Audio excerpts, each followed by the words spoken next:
When I was 13 or 14, life had changed a lot since my primary school days. My old crew, Jake, Mark, Carl, and the others, had scattered after we finished school, each of us heading to different secondary schools.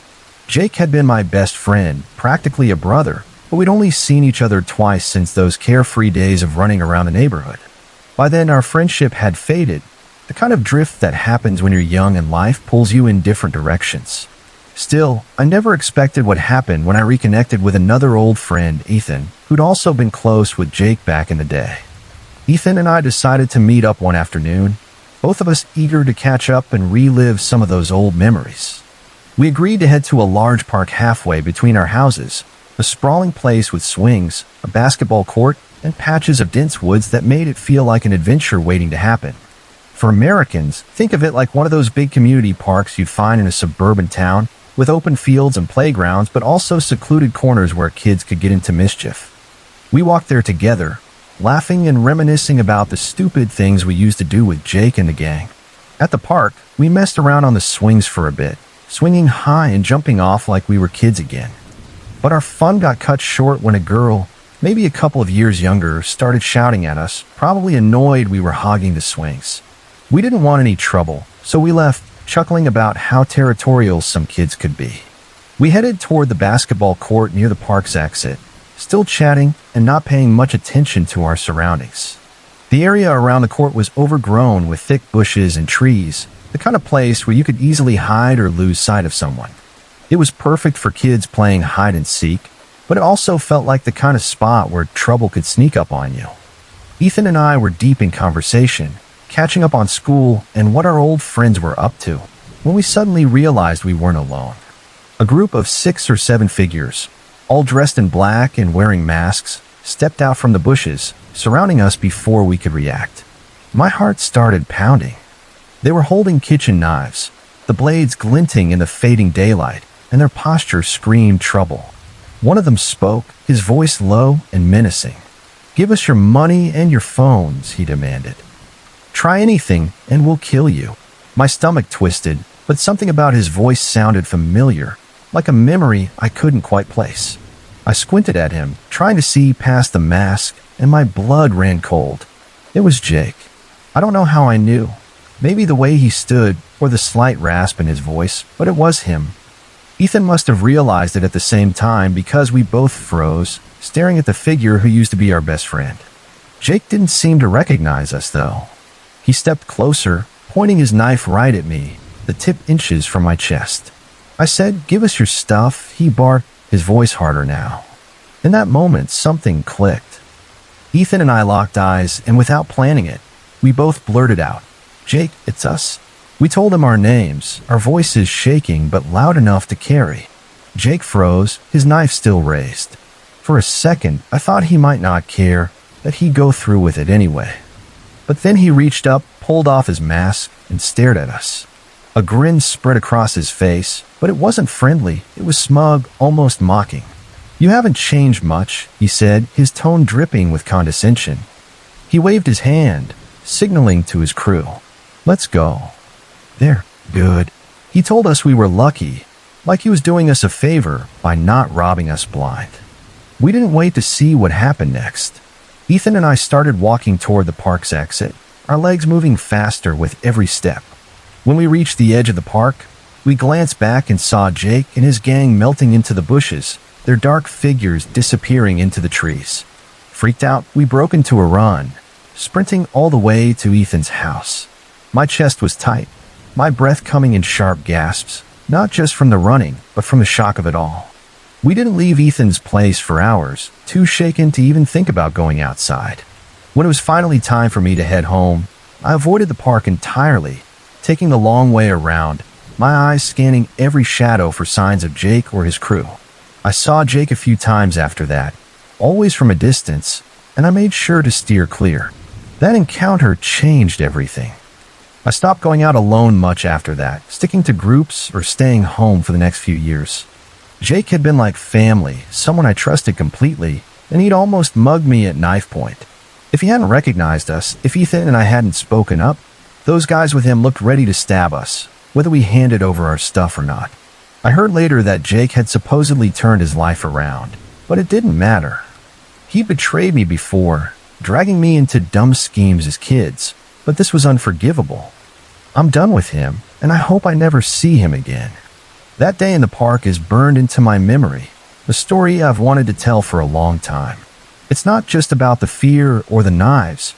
It's about losing someone I thought I knew, someone I thought was my brother. It's a wound that still stings, and I'll never forget it. I was 16, living in the Kootenay region of British Columbia, Canada, a rugged, mountainous area known for its small towns and stunning winter landscapes. For Americans, think of it like a quieter, snowier version of a rural Montana town where everyone knows each other and winters blanket everything in deep snow.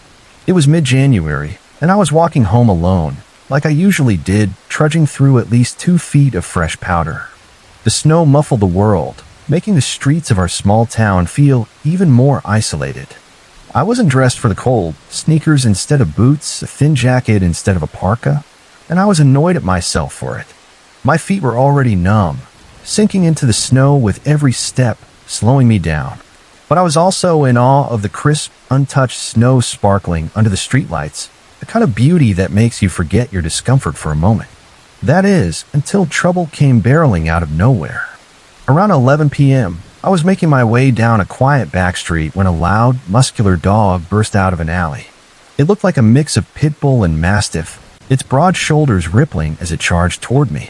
In the dark, I couldn't be sure, but its size and aggressive stance were unmistakable. I love dogs, grew up with big ones myself, but this one was not happy to see me. Its lips curled back, showing teeth, and it growled low, a sound that vibrated in my chest. I froze, hoping it would lose interest, but it kept coming, barking and snapping at the air. I tried to sidestep, to walk away slowly, but it blocked my path, circling me like I was prey. My heart raced. I turned to the side, trying to seem non-threatening, speaking softly to calm it down, but it only got angrier. It lunged, nipping at my ankles, its teeth grazing my jeans. Panic set in, and I bolted, sprinting toward a nearby pickup truck parked on the street. I scrambled into the bed of the truck, my hands slipping on the icy metal, and pulled myself up just as the dog leaped, its jaws snapping inches from my legs. Perched in a truck bed, I was shaking, my breath coming in short bursts. My feet were numb from the cold, and the snow seemed to swallow every sound except the dog's relentless barking below me. It paced around the truck, growling, its eyes locked on me. I was terrified, wondering how I'd ever get home. The street was deserted, the small town quiet amplified by the late hour. I felt trapped, my mind racing for a way out. Then headlights cut through the darkness as another truck rounded the corner, creeping slowly toward me. Relief washed over me. Someone to help. I shouted, "Hey, can you help me get this dog to leave me alone?" The truck stopped beside me, and I could make out 2 guys inside, maybe in their early 30s, their faces shadowed in the dim light. The passenger rolled down his window and leaned out. To my shock, the dog bolted toward him, but instead of attacking, it wagged its tail, letting the guy pet it like they were old friends. I felt a flush of embarrassment, like I'd overreacted. Sheepishly, I climbed down from the truck bed, my sneakers crunching in the snow. That dog was coming after me, nipping at my ankles, I explained, my voice shaky. The guys exchanged a glance, and I could tell they didn't quite believe me. I didn't blame them. The dog was acting like a puppy now, not the beast that had chased me. "Do you live around here?" the driver asked. "We can give you a ride home." It seemed like a kind offer, but something felt off. Their truck was small, a beat-up work vehicle with only 2 seats, no room for a third person. I picture myself squeezed in awkwardly, or worse, in the back with that dog. "Thanks, but I'm all right," I replied, trying to sound polite but firm. I started to turn away, ready to trek home on foot, but the passenger's voice stopped me. "No, seriously, we'll drive you home," he said, his tone oddly insistent. A red flag went up in my mind. Growing up in a small town as a young flamboyant guy hadn't been easy. I dealt with verbal taunts and even physical attacks before, so I was always cautious around strangers, especially men. My gut screamed that something wasn't right. I thanked them again, forcing a smile, but the passenger's voice deepened, turning sharp. "Just get in," he barked, the words carrying a threat that made my skin crawl. I didn't think, I moved. My body felt like it was floating as I glided through the snow, crossing the street as fast as I could. I cut through the corner of someone's yard, the snow slowing me down but giving me distance. Behind me, I heard the truck's engine rev, and I glanced back to see it creeping forward for a moment before speeding off into the night. My heart was pounding, my breath ragged. I kept moving, sticking to the shadows of houses and trees, until I was sure they were gone. When I finally reached home, I was numb from the cold and shaking from fear. I tried to explain what happened to my parents, my voice trembling as I described the dog and the men. They brushed it off, assuming I was being dramatic or misreading the situation. "You're fine now," my mom said, her tone gentle but dismissive. But I knew what I'd heard in that man's voice, the anger, the intent. It wasn't my imagination. That night left me rattled. I couldn't shake the feeling of being hunted, first by the dog, then by those men. I was thankful I didn't get in that truck, thankful I trusted my instincts. The Kootenai winters are beautiful, but that night, the snow felt like a trap, and the quiet streets hid dangers I'd never forget. I live in a small city in a tiny country in the South Pacific, a place most Americans might picture as a tranquil island paradise, with palm trees and quiet beaches. It's generally considered safe. Nothing like the crime-ridden backwaters you hear about in some parts of the U.S. Sure, we have our share of weird stuff like petty theft or the occasional gang rumor, but violent crime is rare. I'm a 24-year-old woman, and this happened last year when I was feeling particularly low. I live in an apartment right in the heart of town, surrounded by bustling streets that are packed with shoppers and tourists during the day, but turn eerily deserted at night. When I can't sleep, I sometimes go for late-night walks to clear my head, sticking to well-lit areas I know are safe. But one night, feeling down in the dumps, I went out at around 2 a.m., and what started as a quiet stroll turned into one of the most terrifying experiences of my life. I pulled on a jacket and headed out, the cool night air brushing against my face as I walked up a long, empty street.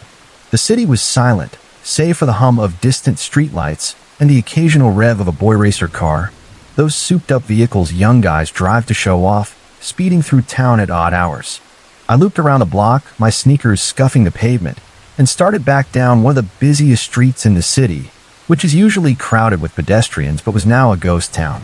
The street was brightly lit, but the emptiness gave it an unsettling vibe, like the world had paused and I was the only one moving through it. A few blocks from my apartment, I noticed a guy standing on the sidewalk. He didn't seem out of place at first, just a random person, maybe waiting for someone. As I got closer, he looked at me, his eyes lingering in a way that felt intentional, like he wanted to say something. I kept my head down, hoping to pass by unnoticed, but as I walked past, he thrust a pamphlet into my hand. Being overly polite as I tend to be, I took it without thinking and kept walking.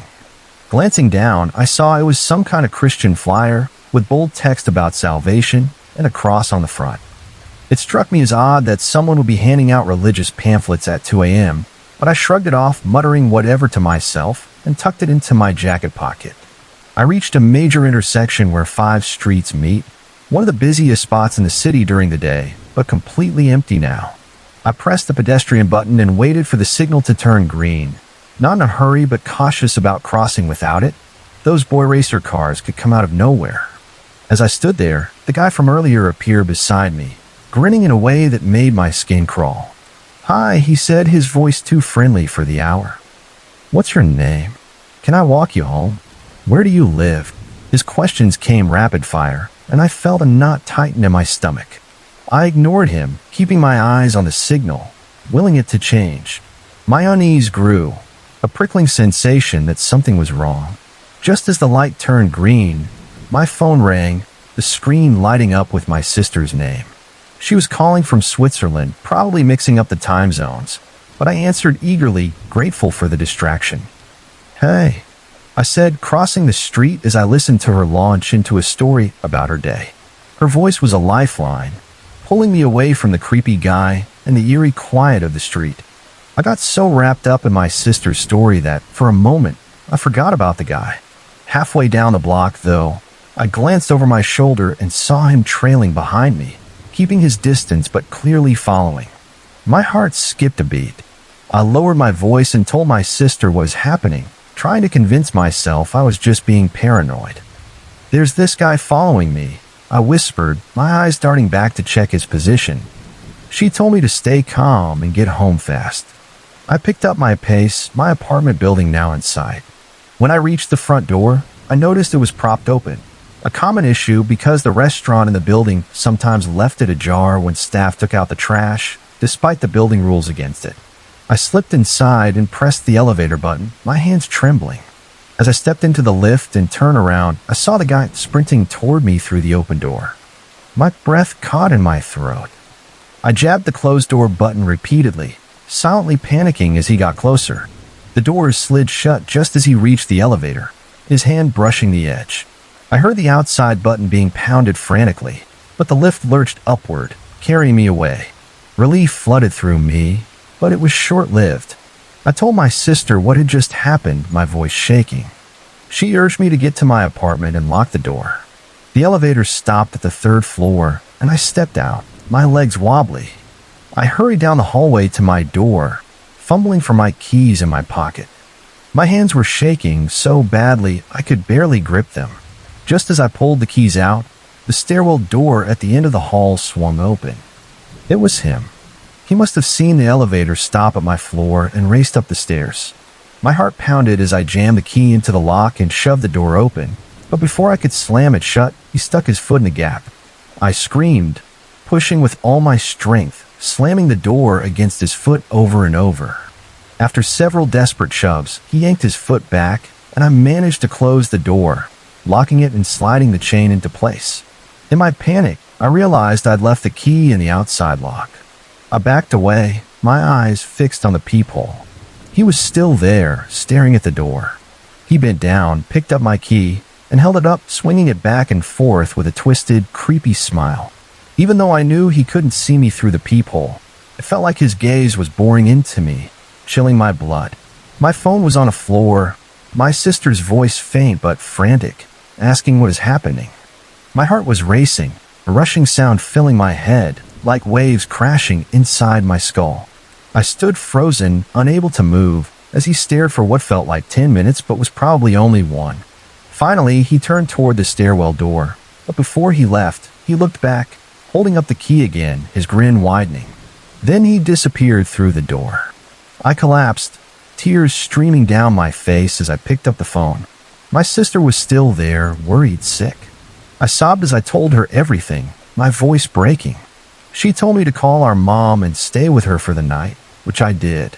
The next day, I had the locks changed, but the fear lingered, a constant dread that he'd come back and try the key. I called the police as soon as he'd left, and despite there being CCTV footage of him in the building and fingerprints on the door handles, they couldn't identify him.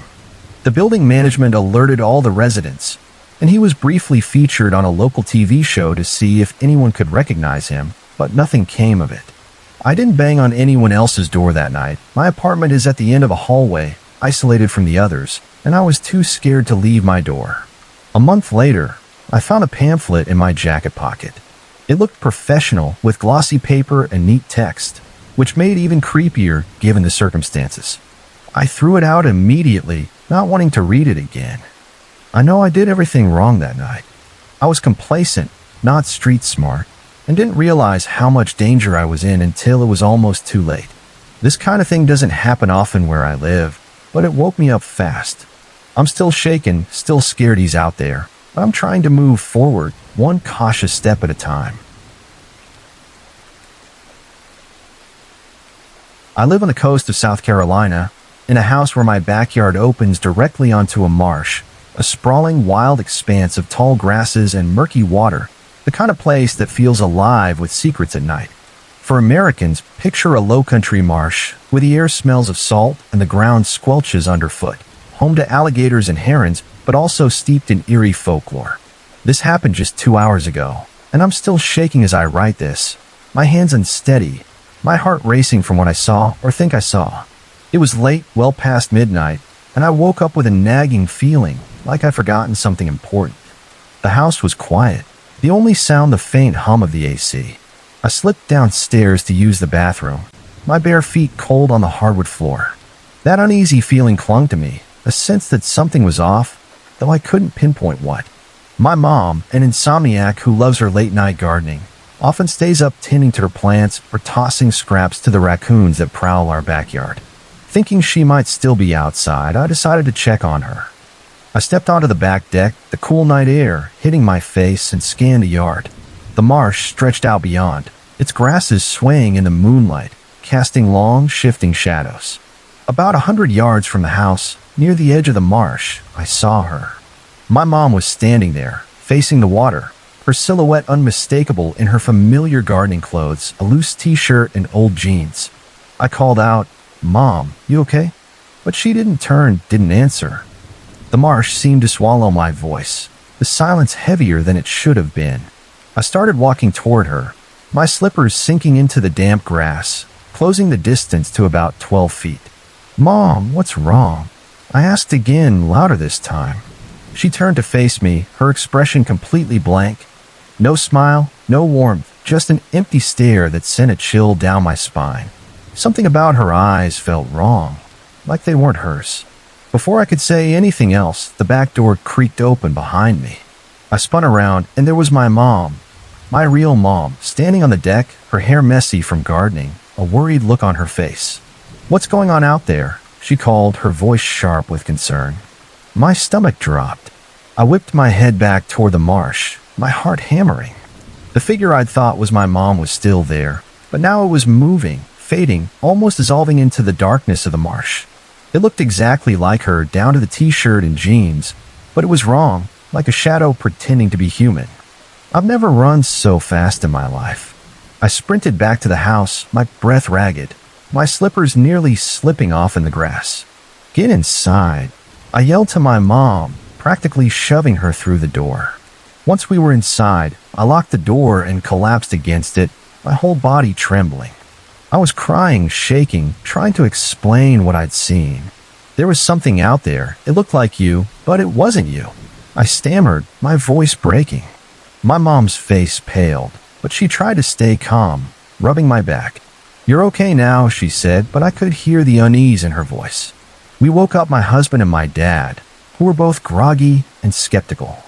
They insisted I must have been half asleep, caught in some kind of dream state, or maybe I'd just seen a reflection in the dark.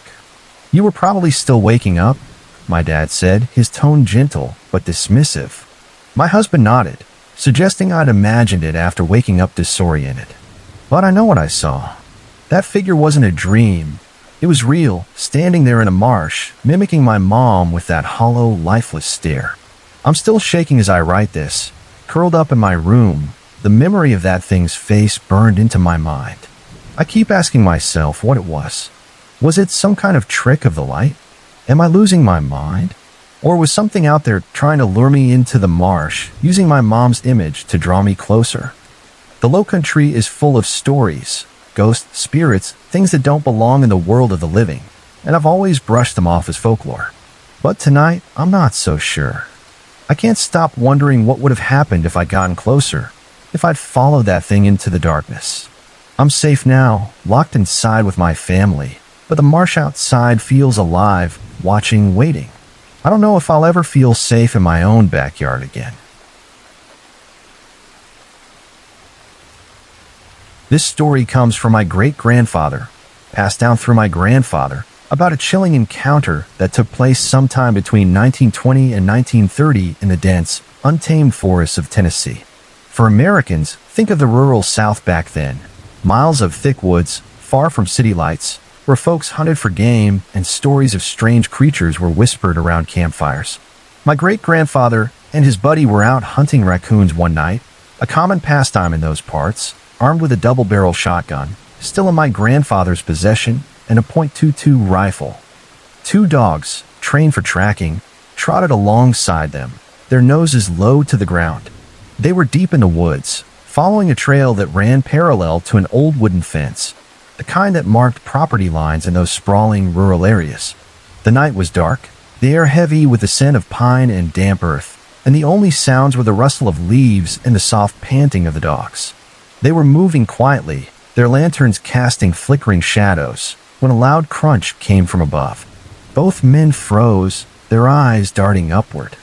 Perched in a tree, about 15 feet off the ground, was a massive black animal, roughly 7 feet long, including its tail. It was silent, motionless, just watching them with gleaming eyes that caught the lantern light. Its size and stillness sent a shiver through my great-grandfather. He'd hunted these woods his whole life, but this was no bear or panther. It was something else entirely. His buddy, quicker to react, raised his .22 and fired a single shot. The bullet hit the creature, but it didn't flinch. Instead, it leaped down from the tree in one fluid motion, landing with a thud that shook the ground. The dogs went wild, barking and lunging, but the creature was faster. It let out a guttural snarl and charged. What happened next was chaos. The creature's jaws, wide and powerful like a wolf's, clamped onto one of the dogs, a 40-pound hound, and lifted it clean off the ground. With one vicious chomp, the dog went limp, dead in an instant. My great-grandfather raised his double barrel and fired a 12-gauge round into the creature's shoulder. It staggered but didn't stop. It turned on the second dog, swiping with massive paws that had claws like a bear's, killing it with a single blow. The men were stunned, their dogs gone in seconds.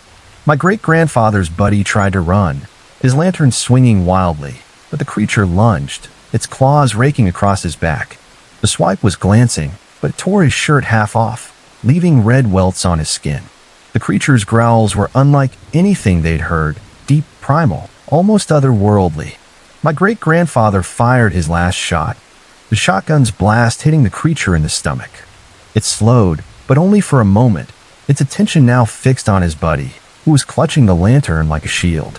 Desperate, my great-grandfather dropped the empty gun and yanked a fence post from the ground, the splintered wood heavy in his hands. He charged, swinging with all his strength, and clubbed the creature over the head. It stumbled, letting out a whimper that sounded eerily like a dog's. He swung again, aiming for the spine, and kept swinging until the creature collapsed, its body twitching before going still. The forest fell silent, save for the men's ragged breathing and the crackle of the lantern. They stood over the body, their lanterns illuminating the creature's strange form. It had a massive head, like a wolf's, with sharp canine teeth. Its paws were broad, with long curved claws more like a bear's than anything else. The body was skinny but muscular, covered in long matted black hair, and its tail was thick, like a puma's. They couldn't make sense of it. It wasn't a bear, not a panther, not anything they recognized. Shaken, they abandoned the hunt and dragged the heavy body 2 miles back to their cabin, the effort leaving them exhausted and rattled. At the cabin, they examined it closer, but it only deepened the mystery. The head was unmistakably wolf-like, but the claws and body didn't fit any animal they knew. They took the body to a man in town with a background in zoology or biology, someone with book smarts who might know what it was. Days later, he got back to them with a cryptic warning. Stay out of the forest at night. No explanation, no name for the creature, just that chilling advice. My great-grandfather and his buddy never hunted at night again, haunted by what they'd seen. My grandfather, who told me this story, swears it's true, though he admits memory might have twisted some details over the years. My great-grandfather and his friend were adamant it wasn't a bear or a panther. The wolf-like head, the bear-like claws, the puma-like tail, it didn't add up. Wolves don't typically use claws to attack, and predatory cats don't have heads like that. The creature's eerie whimper as it died stuck with them, a sound that didn't belong to any beast they'd ever encountered. The story leaves me uneasy, wondering what they really faced that night in the Tennessee woods. It's a tale that's been passed down with a mix of fear and fascination, a reminder of how wild and unknown those forests were, and maybe still are. I'm a 20-year-old guy, about 200 pounds and 6 feet tall, living in the suburbs of a major city I'd rather not name. It'd be too easy to pinpoint my location. This happened 2 weeks ago, and I'm still rattled, my nerves frayed from what went down. I was working weekends as a busboy at a popular catering hall near my neighborhood, a gig I'd picked up for some extra cash. It was decent work, but the hours were brutal, often stretching late into the night. That particular night was my last shift. I landed a better job with more hours and pay, so I was ready to move on. The party we were working ran from 7 p.m. to midnight, and after the guests cleared out, we had to reset the room for the next morning's event. It was grueling, moving heavy tables and stacking chairs, and we didn't finish until around 2 a.m. My boss caught me as I was about to leave, asking for a quick hand moving a table upstairs. I obliged, we got it done, and we both headed outside, saying goodnight as she hopped into an Uber. Here's where things get complicated. I don't have a driver's license, life's thrown me some curveballs, and I never got around to it. The catering hall was a 30 to 40-minute walk from my house, which I didn't mind most days. My parents usually drove me to and from work, and my mom had told me to call her when I got off so she could pick me up. She was adamant I shouldn't walk home alone late at night. I dialed her number, but it went straight to voicemail. Her phone was off. I tried again, same result. I figured she'd fallen asleep on the couch and forgotten to charge her phone, something she did often. I called my dad, hoping his phone wasn't on silent like it usually was when he slept. No luck, voicemail again. I cursed under my breath, frustrated. All my coworkers had already left, so I couldn't bum a ride. The nearby bus, which would have cut my walk in half, stopped running at midnight. I checked my pockets, only $2, no debit card, so an Uber was out. With no other options, I sighed and started walking. The catering hall sat between a service road running alongside a major highway and a street that hugged the coastline. To get home, I had to walk about 10 minutes down the service road until it hit the coastal road, which dipped under the highway and came out on the other side. Then I'd walk 2 more blocks, turn right onto another road, and trudge 10 minutes, half of it uphill, until I reached the street leading into my gated community. For Americans, think of a typical suburban setup. Wide roads, strip malls, and quiet neighborhoods, but darker and emptier at 2 a.m. I set off, my sneakers scuffing the pavement, the night air cool but not cold. The service road was dimly lit, with streetlights spaced far apart, casting long shadows. About 5 minutes in, I passed a bar, its neon sign flickering in the parking lot. A white Toyota Camry, maybe a late 90s model, was idling there, its left headlight out, the single beam cutting through the dark. 2 guys were inside, smoking cigarettes, their faces obscured by the glow of their smokes. I glanced at them as I passed, not thinking much of it. The bar closed at 1 a.m., so I figured they were just 2 dudes who'd pulled over for a quick break on their way somewhere. I kept walking, crossing onto the highway onto the coastal road, the sound of distant waves mixing with the hum of the overpass above. Then I got a sudden urge to look behind me, a gut feeling I couldn't ignore. I turned and saw that same Camry creeping down the road, its single headlight unmistakable. My heart skipped a beat. It wasn't pitch black, but the dim streetlights made it hard to see details. If both headlights had been on, I might not have recognized it, but that lone beam stood out like a spotlight. I told myself I was being paranoid and kept walking, quickening my pace. When I turned right onto the road with a hill, the car slowed beside me, and the passenger window rolled down. My stomach knotted. The road was darker here, lined with trees and empty lots, and I couldn't make out their faces clearly. From what I could see, they were in their late 20s, wearing dark clothes. The driver was a white guy, the passenger black. The passenger leaned out, his voice casual but probing. "What you doing walking so late, man?" he asked. I kept my eyes forward, trying to stay calm. "Just heading home from work," I said, my voice steadier than I felt. He nodded, like he was sizing me up. "Want a ride? We'll get you home." I forced a polite smile. "That's real kind, but I'm good walking." "Thanks, though." He didn't like that. His tone shifted, sharper now, annoyed. "Nah, man, it's dark out here, dangerous. Let us drive you. We'll get you home safe. Come on, you can trust us." The road was deserted, just me, them, and that single headlight. My gut screamed to get away. "I'm fine, really," I said, stepping behind a car and crossing the street to put some distance between us. That's when they snapped. The driver rolled down his window and yelled, "Get in the damn car, you jerk." My blood ran cold. The car screeched into a U-turn, pulling up at the entrance to a nearby parking lot for another gated community, one I didn't live in. The passenger jumped out and started chasing me, his shoes pounding the pavement. "We're gonna give you a ride. Stop running," he shouted, his voice laced with anger. Adrenaline hit me like a freight train. I sprinted into the parking lot, dodging between cars, knowing the chain at the entrance would stop their vehicle. I heard tires squeal as the driver peeled off, likely heading to the other side of the lot to cut me off.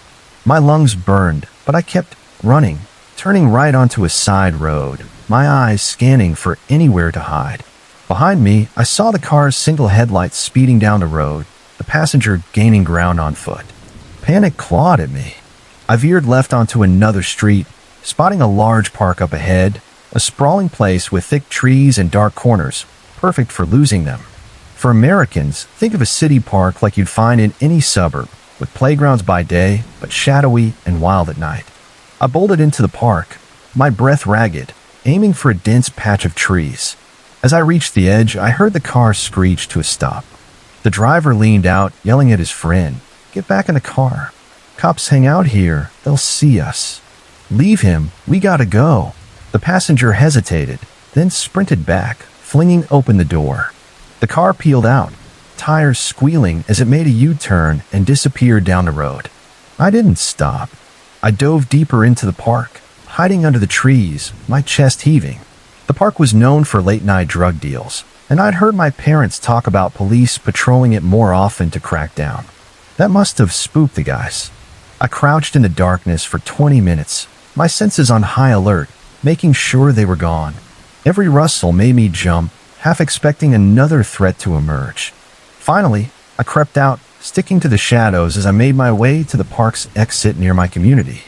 I ran the last block to my street, fumbling with my keys as I unlocked the front door. My dog growled from upstairs, but quieted when he saw me.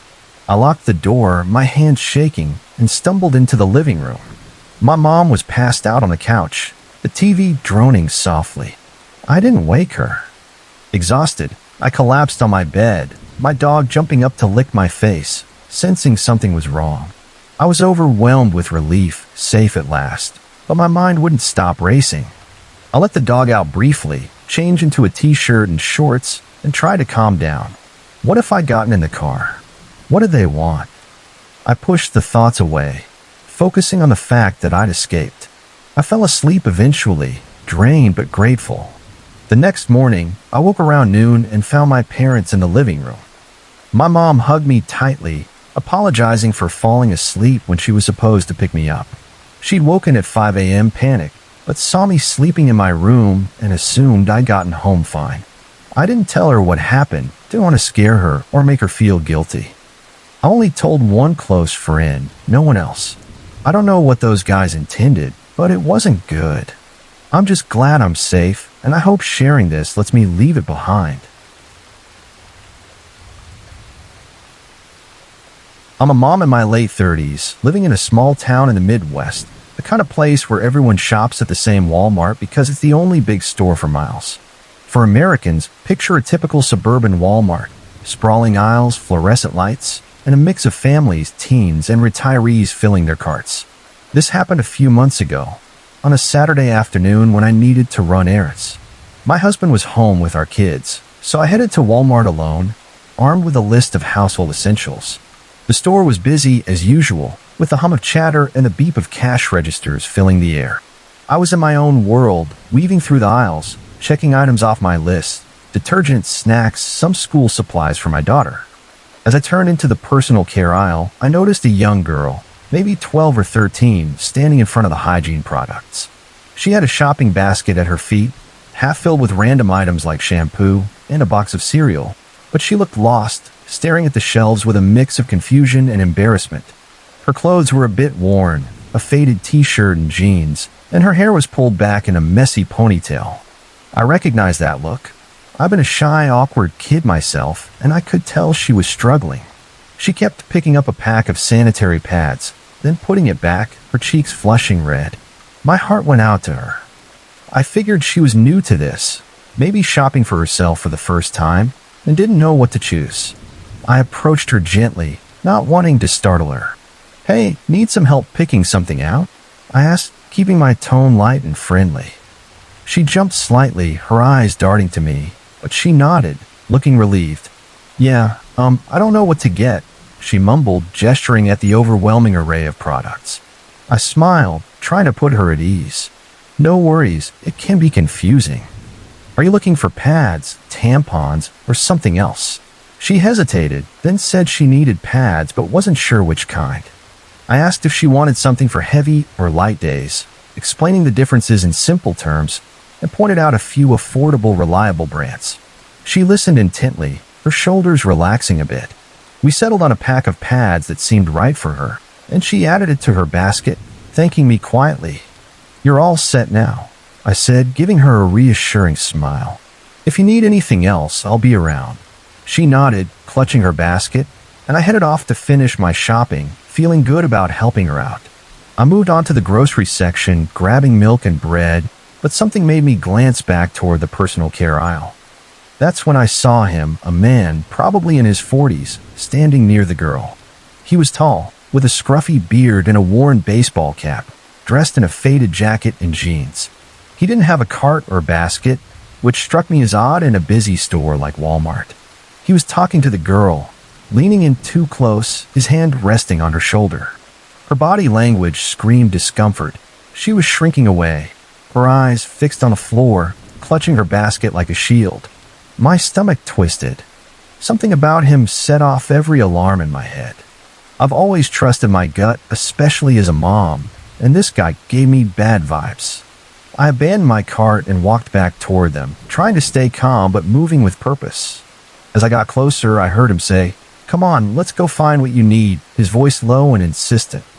The girl shook her head, stepping back, but he tightened his grip on her shoulder and started steering her toward the end of the aisle. My heart pounded. I didn't know who he was, maybe a relative, maybe a stranger, but her fear was unmistakable. I stepped in front of them, blocking their path, and looked straight at the girl. "Hey, you okay?" I asked, my voice firm but gentle. She looked up at me, her eyes wide with relief, and shook her head slightly, like she was too scared to speak. The man glared at me, his jaw tightening.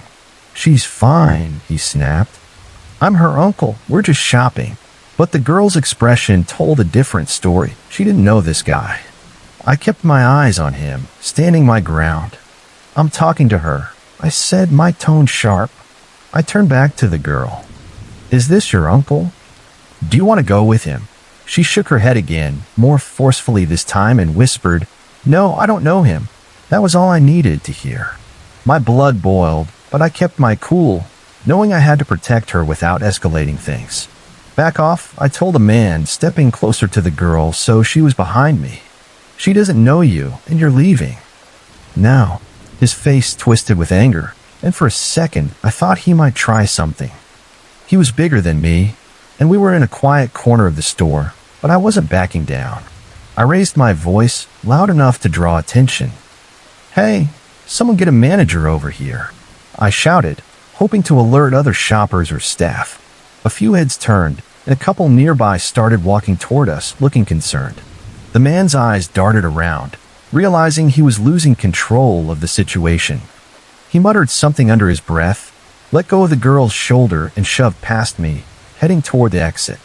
I stayed with the girl, my arm around her shoulders, guiding her toward the front of the store where the customer service desk was. She was shaking, tears welling in her eyes, but she managed to tell me her name, let's call her Sarah, and that she'd come to Walmart with her mom, who was somewhere in the store. I reassured her, keeping my voice calm. "You're safe now, Sarah. We're going to find your mom, okay?" She nodded, clinging to her basket.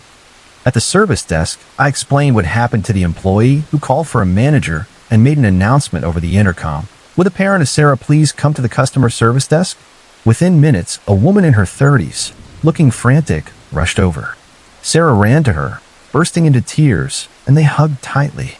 The mom, tears streaming down her face, thanked me over and over, her voice breaking. She'd been in the clothing section, thinking Sarah was nearby, and hadn't realized she'd wandered off. The manager arrived, and we recounted the incident. They pulled security footage, which showed the man grabbing Sarah's shoulder and trying to lead her away. The police were called, but by the time they got there, the man was long gone. The footage wasn't clear enough to identify him, and Sarah was too shaken to give a detailed description beyond his general appearance. The police took our statements and promised to patrol the area, but I could tell they didn't expect to catch him. I gave the mom my number in case she or Sarah needed to talk, and she hugged me again, calling me an angel. I didn't feel like one, just a mom who couldn't stand by while a kid was in danger. I finished my shopping, my hands still trembling from the adrenaline, and drove home. That night, I held my own kids a little tighter, grateful they were safe. I couldn't stop thinking about Sarah, how scared she must have been, and how close she came to something awful. I don't know what that man wanted, but his intentions weren't good. I'm haunted by the thought of what might have happened if I hadn't gone back to check on her. I'm not a hero, I just did what any parent would do.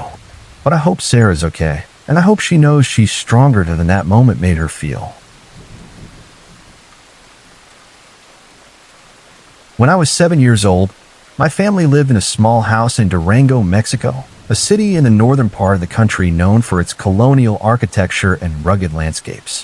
For Americans, think of a quiet, working-class neighborhood in a mid-sized town where houses are modest and kids play in the streets until dusk. Our home was simple but cozy, with a flat roof and a small courtyard where my mom grew potted plants. The house had a unique feature: a skylight above the bathroom, a square of glass set into the ceiling that let in natural light during the day and moonlight at night. It wasn't covered by a curtain or shade, which never seemed like a problem, until it did. This story from 1993 still gives me chills when I think about it, a memory that's haunted me for decades. My parents were young then, in their late 20s, and my mom was a stay-at-home parent while my dad worked long hours at a local factory.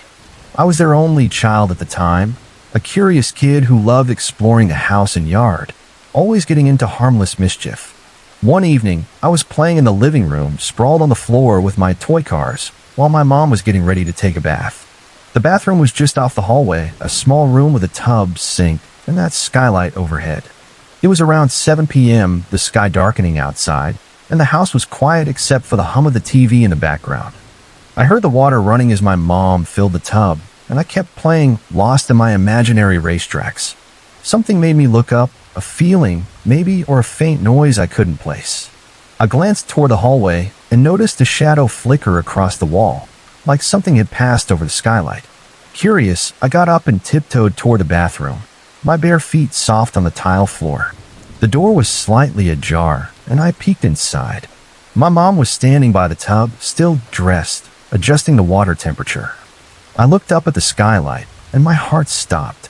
There was a man's face pressed against the glass, staring down at her. His eyes were wide, unblinking, and his expression was eerie, almost blank, but with a creepy intensity that made my skin crawl. I froze, my breath catching in my throat.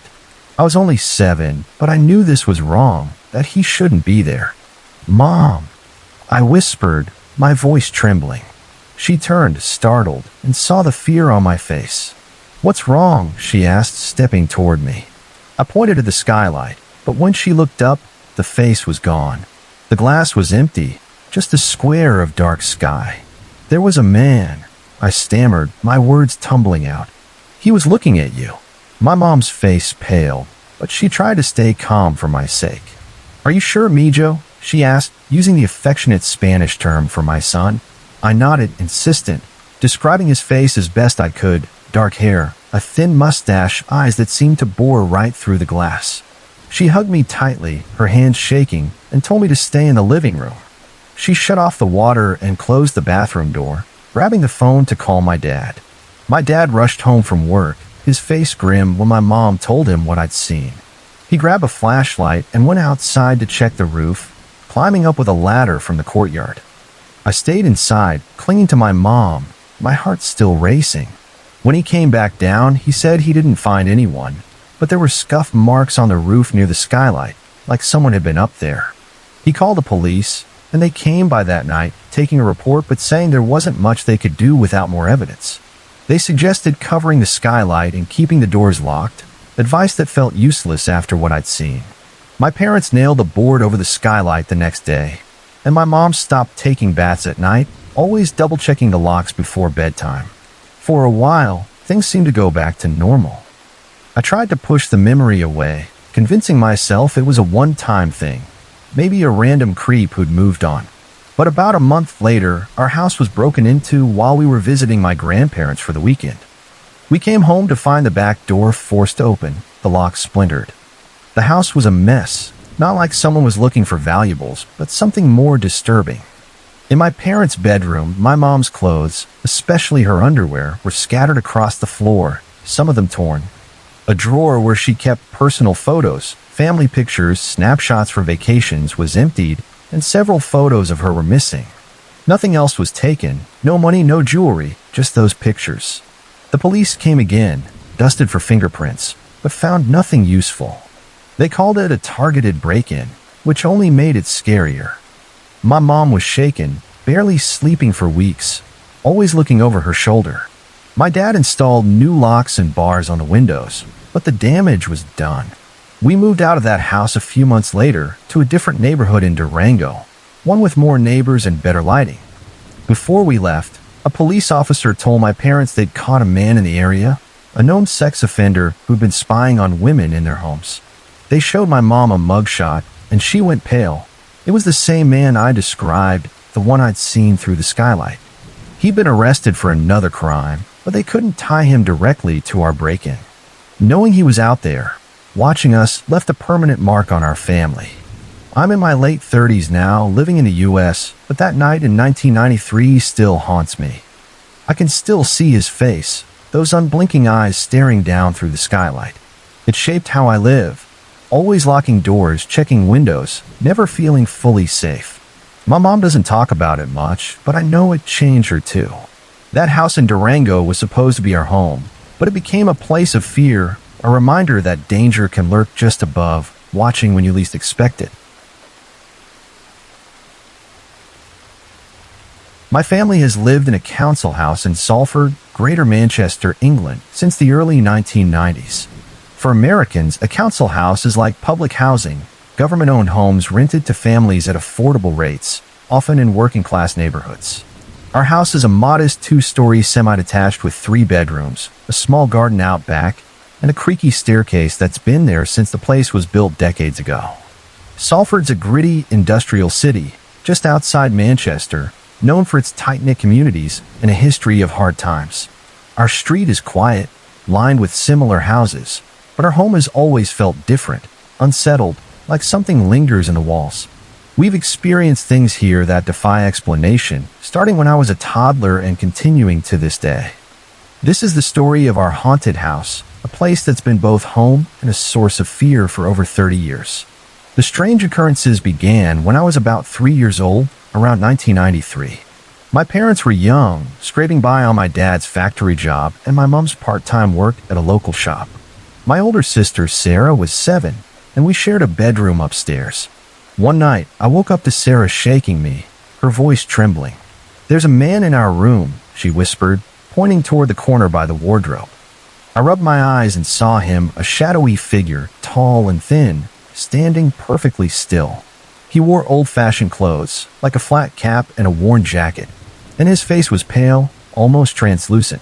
I was too young to be scared, just confused, but Sarah was terrified. She grabbed my hand and dragged me to our parents' room, sobbing as she told them about the man.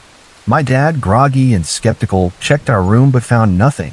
No sign of anyone, no open windows, nothing out of place. He chalked it up to a bad dream, but Sarah insisted it was real, and I backed her up, describing the same man. My parents exchanged uneasy looks but told us to go back to bed, promising to keep their door open. That was the first sighting, but it wasn't the last. Over the years, we learned more about the man we called Fred. Neighbors told us the previous tenant, an elderly man named Frederick, had lived alone in the house for decades and died there in the late 1980s, found in his armchair in the living room. The description matched the figure we saw, tall, thin, with a flat cap and a weathered face. My mom, who's always been open to the supernatural, started to believe Fred's spirit was still in the house. My dad, a no-nonsense type, dismissed it as nonsense, but even he couldn't explain what happened next. When I was 5, I started hearing footsteps on the stairs at night. They were slow and deliberate, like someone heavy was climbing up, the wood creaking under their weight. I'd lie in bed, my heart racing, waiting for the sound to stop, but it never reached the landing. It just faded away. I told my parents, and they checked the house, thinking it might be a loose pipe or the house settling, but the noises kept happening. Sarah heard them too, and we'd huddle together, whispering about Fred. One night, my mom heard the footsteps while she was up late watching TV. She called out, thinking it was my dad coming downstairs, but no one answered. When she checked, the staircase was empty, and my dad was fast asleep upstairs. After that, she started leaving a light on at night, saying it made her feel safer. By the time I was 10, the activity ramped up. Objects began moving on their own, not dramatically, but enough to notice. My mom's keys would vanish from the kitchen counter and turn up in the bathroom. My sister's school books would be stacked neatly on the dining table, but she swore she'd left them in her bag. Once I found my favorite toy car, a red Matchbox I carried everywhere, on the mantelpiece, too high for me to reach without a chair. My parents blamed us kids, thinking we were playing pranks, but we knew it wasn't us. The strangest incident was the kettle. My mom boiled it one morning, poured her tea, and left the kitchen. When she came back 10 minutes later, the kettle was boiling again, steaming hot, even though no one had touched it. She unplugged it, her hands shaking, and refused to use it for weeks. The knocking started when I was a teenager, around 2005. It wasn't loud, but it was persistent. 3 sharp raps, always in the same pattern, coming from the walls or the front door. The first time I heard it, I was home alone, doing homework in the living room. I thought it was a delivery, but when I opened the door, no one was there. The street was empty, not even a car passing by. The knocking came again, this time from the kitchen wall, clear as day. I froze, my pencil hovering over my notebook, my heart pounding. It happened so often we got used to it, but it never stopped being eerie. My dad, still skeptical, said it was just the pipes, but pipes don't knock in a rhythm like that. Sarah had it the worst. She was always more sensitive to the house's strange energy.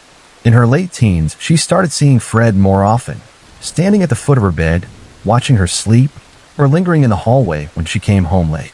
She'd wake up screaming, her face pale, swearing he'd been right there. Once, she saw him in the garden, standing by the shed, staring at the house. She refused to go outside alone after that. My mom tried to comfort her, saying Fred was harmless, just a lonely spirit tied to the house. But Sarah wasn't convinced. She moved out when she was 20, saying she couldn't take it anymore. Even now, at 37, she avoids staying over, sleeping on the couch if she has to, never in her old room. My own experiences grew stranger as I got older. In my 20s, I started feeling watched, especially in the upstairs hallway. It was a prickling sensation, like eyes on the back of my neck, even when I was alone. One night, I was brushing my teeth in the bathroom when the door handle rattled, like someone was trying to get in. I yanked the door open, expecting my dad playing a joke, but the hallway was empty. Another time, I woke up to find my bedroom door wide open, though I always closed it before bed. The air felt heavy, like someone had just left the room.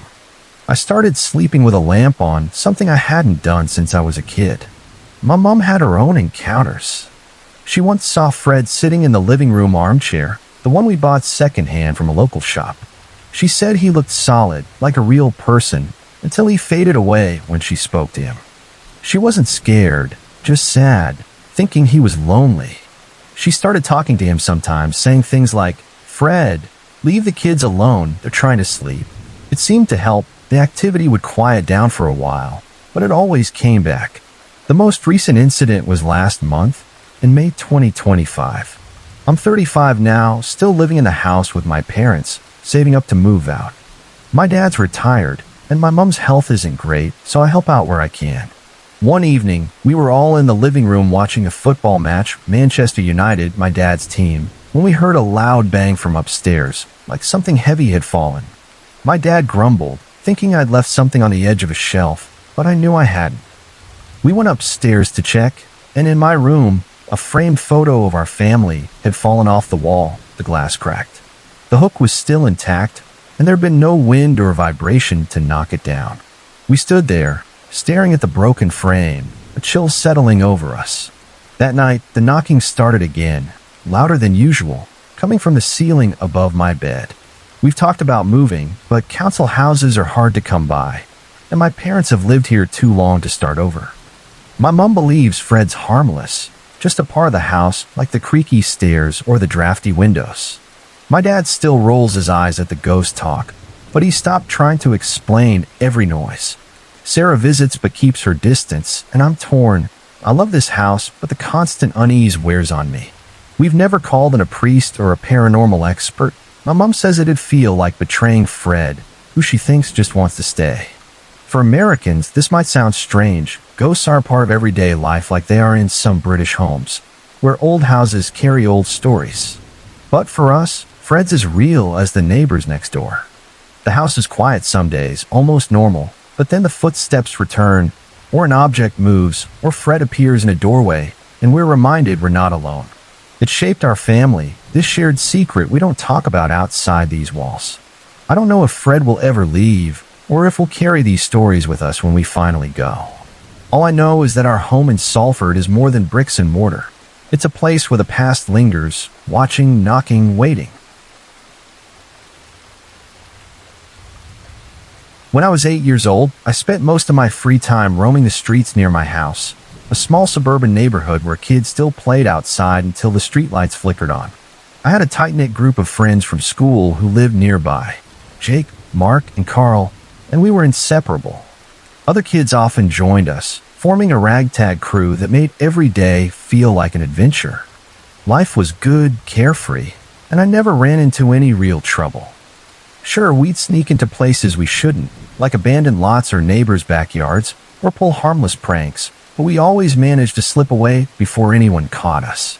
Strange things happened sometimes, unexplained noises in alleys or shadows that made us run giggling, but nothing ever stopped us. We felt invincible, safe in our little world, until the day I met Chris. Chris was 18, a tall, wiry guy who lived on the same street as Jake. I never figured out how they knew each other, but Jake called him a friend, which made me trust him at first. We met in the alley behind Chris's house, a narrow strip of cracked pavement littered with empty soda cans and overgrown weeds. He was messing around with a remote control car, its buzzing engine echoing off the brick walls.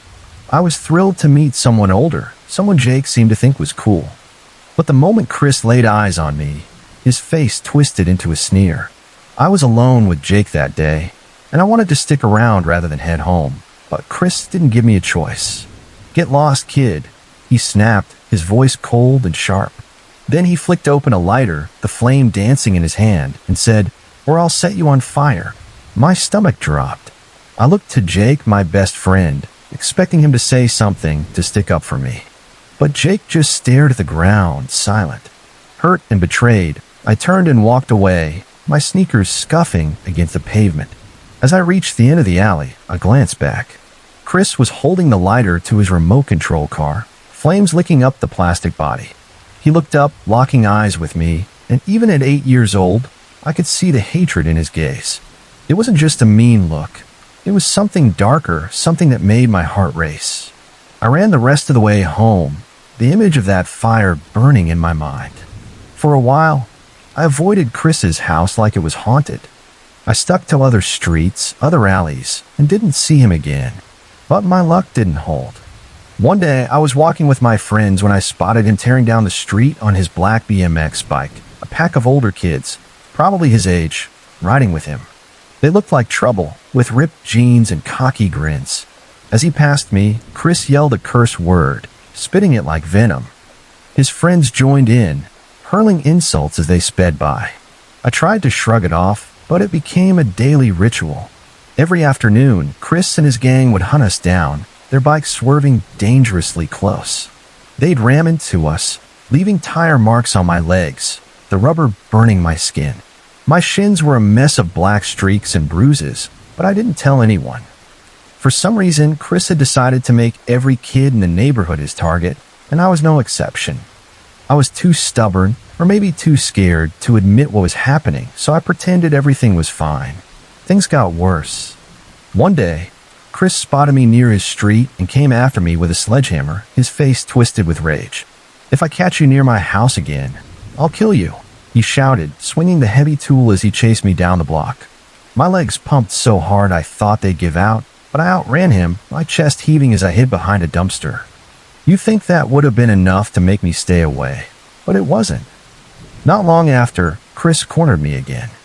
This time he had a makeshift whip, maybe a belt or a piece of rope, and he lashed it across my back, forcing me to carry a stack of heavy bricks to a vacant lot.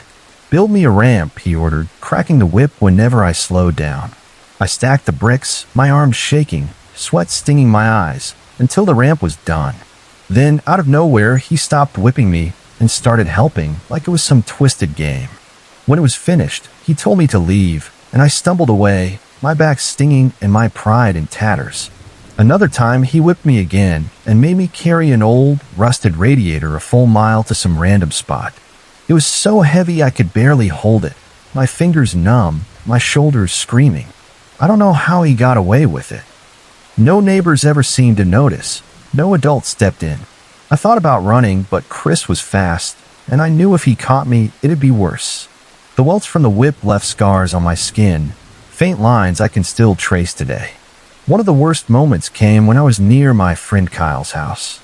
I accidentally stumbled into Chris and his friends trying to set some bushes on fire with a homemade flamethrower, probably a can of spray paint and a lighter. They turned on me, chasing me down the street, the whoosh of flames too close for comfort. I dodged and weaved, my heart pounding, and somehow escaped without getting burned. Chris didn't stop at targeting me. He went after my family, too. One night, my dad's car was broken into, the glove box rifled through, random stuff stolen. Another time, Chris and his friends threw rocks at my parents, one smashing through the driver's side window while my dad was driving. My dad, furious, chucked a rock back, but it didn't stop them. My parents called the police over and over, but Chris always slipped away, like he was untouchable. Every attack came out of nowhere, catching us off guard. It's a miracle no one got seriously hurt. The nightmare finally ended when my granddad caught one of Chris's friends chasing me on a bike. Granddad was a big man, tough from years of hard work, and he didn't hesitate. He yanked the kid off the bike, pinned him to the ground, and growled a warning so fierce the kid went pale. After that, Chris left me alone. He kept terrorizing other people, though, treating everyone like garbage. A few years later, I heard he was arrested after a police manhunt, his family packing up and leaving town. That was the last I heard of him. Now, at 18, I think about Chris, who'd be around 28, and I hope I never cross paths with him again. He gave me nothing but fear and a story to tell, a story about how dangerous my life was when I was 8. Looking back, I don't know why Chris was so cruel. Maybe something was broken in him. Maybe he was just mean. I don't care. I hate him for what he did, for the scars he left, for the way he turned my carefree childhood into something dark. After he was gone, things went back to normal. My friends and I played in the streets again, safe and free, until primary school ended and we drifted apart. Jake, my best friend back then, went to a different school, and we only saw each other twice after that when we were both 13. By then, we'd grown apart, no longer the brothers we used to be. But those days before Chris, and the ones after he left, they're the ones I hold on to, the ones where the world felt right again. I was 16, living with my mom in one of the nicer apartment complexes we called home during my teenage years. For Americans, picture a gated community with tidy lawns, a shared pool, and kids playing in the courtyards, a step up from the rundown places we'd stayed before. This complex felt safe, a place where neighbors waved and kids roamed freely. I spent a lot of my free time messing around, sometimes causing harmless trouble. One of my favorite pastimes was teaming up with a younger kid in the complex to throw water balloons at a group of girls, about 10 years old, who liked to play volleyball in the courtyard.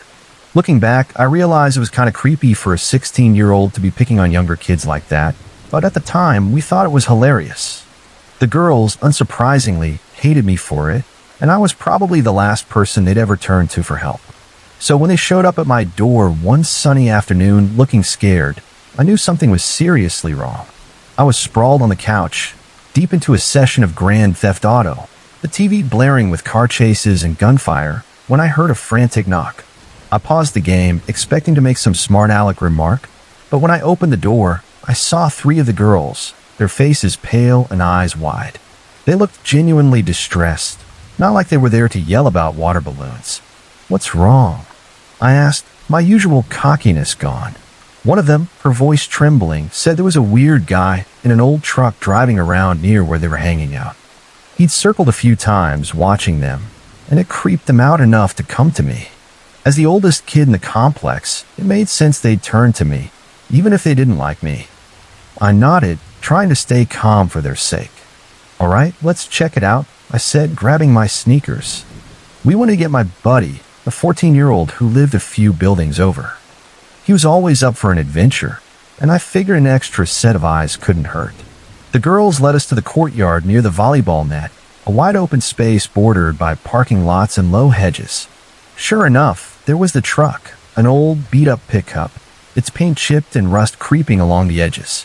It was parked in the lot, engine idling, and I could make out a guy inside, his head turned toward us. He looked out of place, not like a resident or someone visiting. My stomach tightened, but I played it cool, not wanting to scare the girls more. Feeling bold, maybe too bold, I flipped him off, a dumb teenage move to show I wasn't intimidated. Then I grabbed a football for my buddy, and we started tossing it back and forth, acting casual. The girls, reassured by our presence, went back to their volleyball game, their nervous giggles returning. For about 10 minutes, everything seemed fine. The truck didn't move, and we figured the guy might just leave. But then the driver's door creaked open, and he stepped out. He was tall, lanky, with a scruffy beard and a baseball cap pulled low. His eyes locked on us, and he started walking toward the courtyard, his stride deliberate. My heart kicked into overdrive. "Let's go," I muttered to my buddy and the girls. We grabbed their stuff and started walking back toward my apartment, trying not to look panicked. I glanced over my shoulder. He was following us, keeping pace, his face set in a hard, nasty expression that made my skin crawl. "Run," I said, and we booked it, our sneakers pounding the pavement as we darted through the complex's walkways. He started running too, his heavy steps echoing behind us. My mind was racing, and in a reckless moment, I decided to do something stupid. "Keep going to my place," I told the others, veering toward my apartment.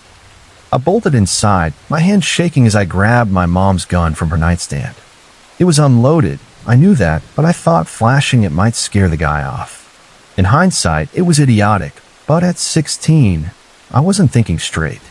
I ran back outside, the gun tucked in my waistband, and found him still there, standing in the parking lot near my building, that same ugly look on his face.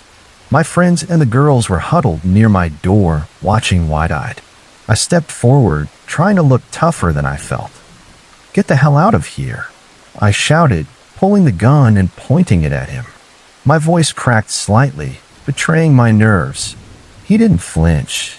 Instead, he smiled, a slow, chilling grin that made my blood run cold. Then calmly, he reached into his belt and pulled out his own gun, raising it to point right back at me. Time seemed to stop. My whole body went numb, my arms frozen, the useless gun still in my hands. I couldn't fire, and he knew it. We stood there, locked in a silent standoff, his gun glinting under the afternoon sun.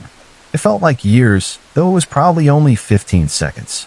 My heart was pounding so hard I thought it might burst, and for the first time in that encounter, I was truly terrified. I felt small, helpless, like the world had shrunk to the barrel of his gun staring me down. Finally, after what seemed like an eternity, he lowered his weapon, still smiling, and turned away. He walked back to his truck, climbed in, and drove off, the engine rumbling as he disappeared. I stood there, rooted to the spot, my hands trembling. My buddy ran over, his face pale. "You okay?" he asked, but I couldn't answer. The girls were crying, clinging to each other, and I realized how close we'd come to something awful. We called the cops, leaving out the part about my gun, another dumb move, but I was scared of getting in trouble. The police came, took statements, and searched the area, but they never found the guy. I don't know who he was or what he wanted, but that smile and the way he raised his gun are burned into my memory. I didn't sleep for weeks after that. Every time I closed my eyes, I saw the barrel of his gun, felt that numbing fear. I was the talk of the complex for a while, the badass who stood up to the creep, but I hated that label. I didn't feel tough. I felt like the smallest guy in the world during those 15 seconds. I never pulled a gun on anyone again, and I swore I'd never put myself in a situation like that if I could help it. That day changed me, made me realize how fast things can go wrong, even in a safe place like our complex. I still carry the weight of that moment, a story I'll never forget, and a lesson I wish I hadn't learned the hard way.